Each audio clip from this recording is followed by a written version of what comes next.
ఒకప్పుడు India versus Pakistan match అంటే ఆ సెలబ్రేషన్స్ చాలా దారుణంగా ఉండేవి. యాక్చువల్‌గా చెప్పాలంటే ఎప్పుడైనా ఇండియా వర్సెస్ పాకిస్తాన్ మ్యాచ్ కూడా చాలా అంటే చాలా ఇంట్రెస్టింగ్‌గా ఫైనల్ బాల్ వరకు కూడా తేలని మ్యాచ్‌లు ఉన్నాయి. అంటే ఫైనల్ బాల్ వరకు మనకి ఆ టెన్షన్ అనేది ఇట్లా గోల్ కోరుకుంటూ కూర్చునే రోజులు ఉన్నాయన్నమాట. అప్పటి టీం వేరు, పాకిస్తాన్ టీం చాలా స్ట్రాంగ్ ఉండేది. ఇప్పుడు టీం అంత అనిపించట్లేదు. ఎప్పుడైనా మ్యాచ్ వన్ సైడ్ అయిపోయినట్టు అయిపోతుంది అనమాట. అది మరీ రీబిల్డ్ అవ్వడానికి ఎంత టైం పడుతుందో తెలియదు, కానీ మనకైతే పాకిస్తాన్తో మ్యాచ్ ఆడిన ఫీలింగ్ అయితే అంత రావట్లేదు నాకైతే అనిపించింది. నిన్న మ్యాచ్ మీద టెన్షన్ కంటే విరాట్ కోహ్లీ సెంచరీ అవుతుందా లేదా అనే టెన్షన్ ఎక్కువ ఉంది.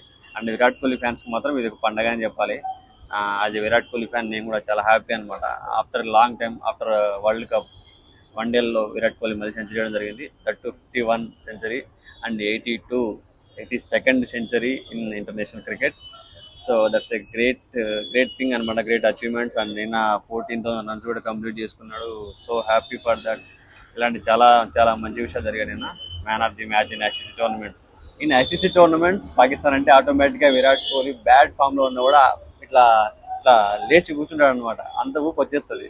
సో మన పాకిస్తాన్ సీనియర్ క్రికెటర్ ఎవరో అన్నారు ఒక మాట, విరాట్ కోహ్లీ బ్యాడ్ ఫామ్లో ఉంటే అంటే ఆడలేకపోతున్నప్పుడు మనకు విరాట్ కోహ్లీకి చెప్పండి పాకిస్తాన్తో మ్యాచ్ ఉందని చెప్పి ఆటోమేటిక్గా ఆడతాడు అని చెప్పి. అదే నిజమైందనమాట.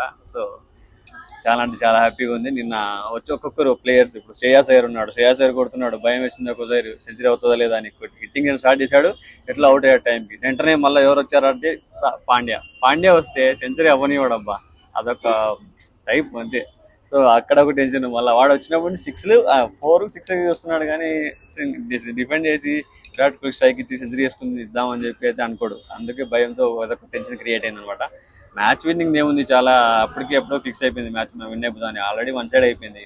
బట్ విరాట్ కోహ్లీ సెంచరీ అవుతుందా లేదా అనేది నిన్న టెన్షన్ అనమాట ప్రతి ఒక్కరికి. Even Virat Kohli fan or Virat Kohli fan కాకపోయినా ప్రతి ఒక్కరికి అదే టెన్షన్ అని ఉంటుంది. అదే క్యారీ చేశారు త్రూ అవుట్ ద మ్యాచ్. అదే టెన్షన్ ఫస్ట్ నుంచి. విరాట్ కోహ్లీ ఎలా ఆడతాడు, సెంచరీ చేస్తాడు లేదా, హాఫ్ సెంచరీ అవుతాడు, సెంచరీ వరకు వెళ్తాడు లేదా, ముందు హాఫ్ సెంచరీ వరకు వెళ్తాడు లేదా, ఇది ఒక టెన్షన్తోనే కంటిన్యూ అయింది అనమాట మ్యాచ్. సో బిఫోర్ ఏంటంటే మ్యాచ్ పాకిస్తాన్తో విన్ అవుతామా లేదా అన్న ఒక ఒక టెన్షన్తో చూసేవాళ్ళు మ్యాచ్. ఇప్పుడు విరాట్ కోహ్లీ సెంచరీ అవుతుందా లేదా అన్న టెన్షన్తో చూసారు నిన్న మ్యాచ్ అయితే మాత్రం. సో పాకిస్తాన్ టీం అయితే రీబిల్డ్ అవ్వడానికి చాలా టైం పడుతుంది. అంత స్ట్రాంగ్ అయితే లేదు ముందున్నంత స్ట్రాంగ్. ప్రతి ఒక్క మ్యాచ్ ముందు పాకిస్తాన్తో ఉన్నప్పుడు మన సీనియర్ బ్యాట్స్మెన్స్ చాలా అంటే చాలా ఉద్రిక్తత ఉండేది. లెట్స్ సీ నెక్స్ట్ ఏం వద్దాం. ఈ ఛాంపియన్స్ ట్రోఫీలో మన టీం విన్ అయితే అదే హ్యాపీ అనమాట.